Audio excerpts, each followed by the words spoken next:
안녕하세요. CRO를 운영하면서 스폰서가 가져온 효능 데이터가 도저히 임상시험에 진입할 정도의 확신이 서지 않은 경험이 있나요? 몇몇 업체에 자문을 해주면서 과연 어떤 근거로 해당 적응증에 대한 임상을 준비하는지 고개를 갸웃할 때가 있다고 합니다. 그래서 이러한 데이터 패키지를 가지고서 CRO가 올바른 판단을 할 수 있을지도 의문이라고 합니다. 그러니까 임상시험을 할 때 무슨 근거로 해당 파이프라인을 임상에 진입시켰는지 의문이 드는 것을 종종 본다고 합니다. 그래서 현재 한국 신약개발 생태계는 위험한 줄타기를 하고 있는 것처럼 보인다고 하는데요.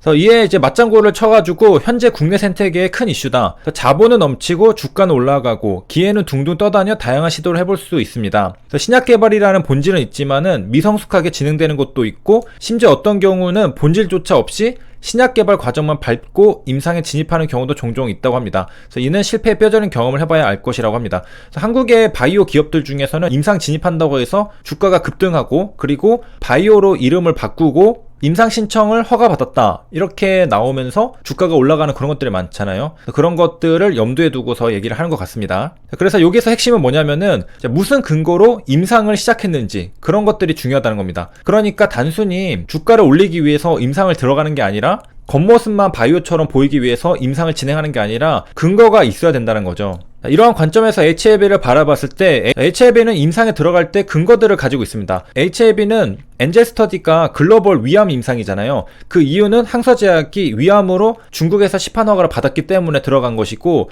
자, 여기서 이제 간암 치료제로 항서제약이 임상 3상을 성공적으로 종료하고 시판 허가를 신청했다라고 나왔죠. 결과적으로는 지금 시판 허가까지 나왔는데, 자, 이 당시의 데이터를 토대로 HLB는 어떻게 판단했느냐? 간암 1차 치료제 글로벌 3상 임상에 청신호가 켜졌다. 그러니까 항서제약의 간암치료제가 진행된 것을 보고서 HLB도 그런 판단을 내리게 된 겁니다. 그래서 HLB는 중국 항서제약의 임상 그리고 시판 허가들을 보면서 가장 확률이 높은, 성공 확률이 높은 적응증에 대해서 임상시험을 진행하고 있습니다. 그러니까 근거가 있다라고 볼 수 있죠.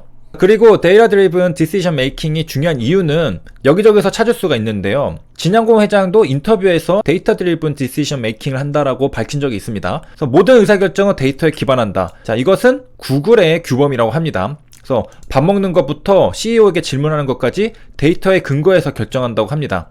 직원들이 어떻게 하면 더 행복할까? 이런 것들도 데이터에 근거해서 고민한다고 하는데요. 이러한 구체적인 데이터를 만들기 위해서 별도의 알고리즘도 개발하기도 했고 사회학 과학자를 고용해서 몇 년간 자사 조직을 연구하기도 했다고 합니다. 그래서 만든 게 사람과 혁신 연구소 People and Innovation Lab을 만들었다고 하는데요. 자, 이것들은 구글의 직원들을 위해서 만든 겁니다. 사람의 모든 결정은 데이터에 의해 알려진다. 또 데이터에 기반한 의사결정은 연봉 인상에서부터 성과 측정, 점심 메뉴에 이르기까지 광범위하다고 합니다. 2010년에 페이스북이 구글의 직원들을 빼갔습니다. 스카우트를 했는데 당시에 100명의 직원이 한꺼번에 사직을 했는데 이때 CEO였던 에릭 슈미츠가 안 되겠다. 모든 구글 직원의 임금을 올리자. 이렇게 말했습니다. 자, 그런데 여기까지는 에릭 슈미츠랑 이사회의 결정인데 어떻게 얼마나 올려줄 것인지는 이제 또 결정을 해야 되는 문제죠. 이것을 사람과 혁신 연구소에서 했는데 자, 설문조사를 했습니다. 직원들에게 연봉 $1,000를 더 받는 게 좋은가?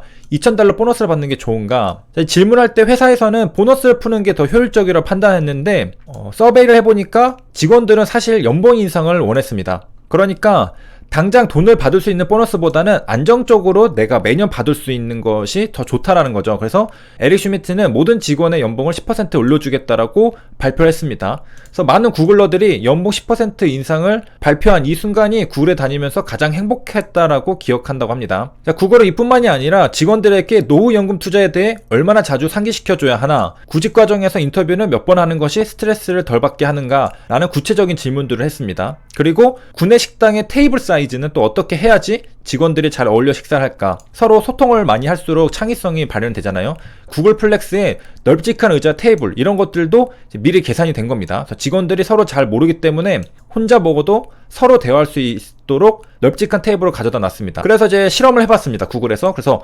8인치 테이블과 함께 12인치 테이블을 배치하면은 직원들이 소식하고 건강하게 음식을 가져오며 서로 대화를 많이 한다는 것을 발견했고 그대로 실행을 했습니다. 자, 그리고 이제 회사에서 공헌을 잘하고 있는 사람들이 나가면은 안 되잖아요. 그래서 구글을 떠나는 직원들이 왜 떠나는지 물어봤습니다. 근데 이제 그 사람들이 중간 관리자에 대해서 불만을 토로했다고 하는데, 그러니까 회사에 대한 불신도 있겠지만은 윗사람에 대한 불만이 더 크다라고 합니다. 자, 그래서 구글은 임직원들 평가에 작성한 데이터를 분석했습니다. 자, 그러고서 그 문맥을 분석을 해봤는데, 구글은 엔지니어 중심 회사이기 때문에 회사에서는 예상해보건대 팀을 떠나고 회사를 떠나고 싶어 할 때는 비전이 없거나 전략이 모호거나 나보다 실력이 모자라서 이런 줄 알았는데, 결과는 윗사람이 나를 케어해주지 않는다는 것이 1위로 나온 겁니다. 이것도 데이터들을 분석해서 나온 건데, 자, 이러한 데이터를 바탕으로 매니저 교육을 실시했고 자체 조사 결과 75% 의미 있는 개선이 있었다고 평가했습니다. 자, 이렇게 숫자가 구체적으로 나오죠. 75%. 이런 식으로 구글은 전부 다 데이터로 판단을 합니다. 그래서 구글은 한 사람의 뛰어난 능력보다 수학의 힘이 더 위대하다고 믿는 엔지니어 중심 회사다. 거의 인공지능 회사입니다. 그래서 데이터로 결정하는 것은 구글에서도 뭐 일상적으로 있는 건데, HLB도 임상시험을 할 때, 그리고 앞으로 회사가 사업을 할 때 데이터에 기반해서 의사결정을 내린다라고 이제 밝혔었습니다. 느낌, 감으로 하는 게 아니죠. 데이터 기반 의사결정은 비단 임상시험뿐만 아니라 HR에서도 사용이 되는데, 성과 창출에 있어서 경영자가 가장 궁금해하는 거, 어떤 사람을 선발해야 탁월한 성과를 발휘할까, 최고의 성과를 내는 리더의 특성은 무엇일까, 일에 대한 몰입을 이끌어낼 수 있는 방법은 무엇일까, 이러한 질문들도 데이터들을 수집해서 결정하게 됩니다. 그래서 우리가 아까 봤었던 것은 리더십 교육에 활용하는 구글을 봤습니다.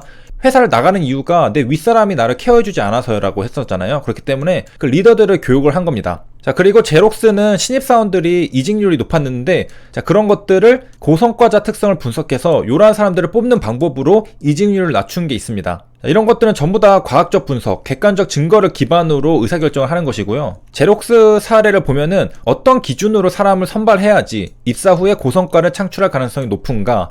제록스 콜센터는 조기 이직률이 높았습니다. 1인당 5,000달러를 교육에 투자함에도 불구하고 이직을 하니까 손해였는데, 도대체 왜 그럴까? 콜센터 직원들 중에서 성과가 우수하고 장기 근속하는 직원들을 대상으로 설문조사를 했습니다. 자료를 모았죠. 그래서 성격 특성을 파악했는데, 파악하고 나니까 가장 이상적인 콜센터 직원 특성은 기존에 제록스가 가지고 있었던 이미지랑 달랐던 거죠. 이전까지 제록스가 큰 의미를 뒀었던 것은 이전 직장에서 근무 경험이었는데, 그게 아니라 성격 요인이 첫 번째였고, 두 번째는 창의적인 유형이 입사 후 근속기간 및 성과에 가장 큰 긍정적인 영향을 미치고 있었다는 것을 알아낸 거죠. 그래서 제록스는 이제 콜센터 직원 선발할 때 성격 테스트를 했습니다. 그래서 다양한 시나리오에 기반해서 성격들을 보고서 잠재력이 높은 그룹을 뽑고 나서부터 이제 개선이 되었다라고 하고요. PNC 파이널셜 같은 경우에는 외부 영입한 사람이 성과 더 잘 낼까, 내부에서 승진시켜준 사람이 더 잘할까, 이런 것들을 또 분석해봤습니다. PNC 파이낸셜은 미국 내 자산규모 6위의 상업은행인데, 영업성과를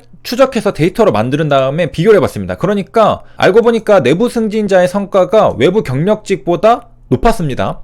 근데 시간이 갈수록 성과의 격차는 줄어들었는데, 그래도 여전히 내부 승진자의 성과가 지속적으로 우월한 게 나타났습니다. 그래서 괜히 돈 많이 들여서 외부 사람을 뽑을 필요가 없이 내부 사람을 승진시키는 게 더 좋다, 이렇게 찾아냈고요. 자, 그래서 우리가 의사결정하는 것들, 뭐 데이터 기반으로 하든 결국에는 성과 향상이 있는 거죠. 신약 개발도 잘하기 위해서 우리가 근거를 가지고서 임상시험에 들어가는 것이고, HR도 마찬가지로 성과 향상을 목적으로 합니다. 자, 그래서 여기까지 알아봤고요. 시청해주셔서 감사합니다.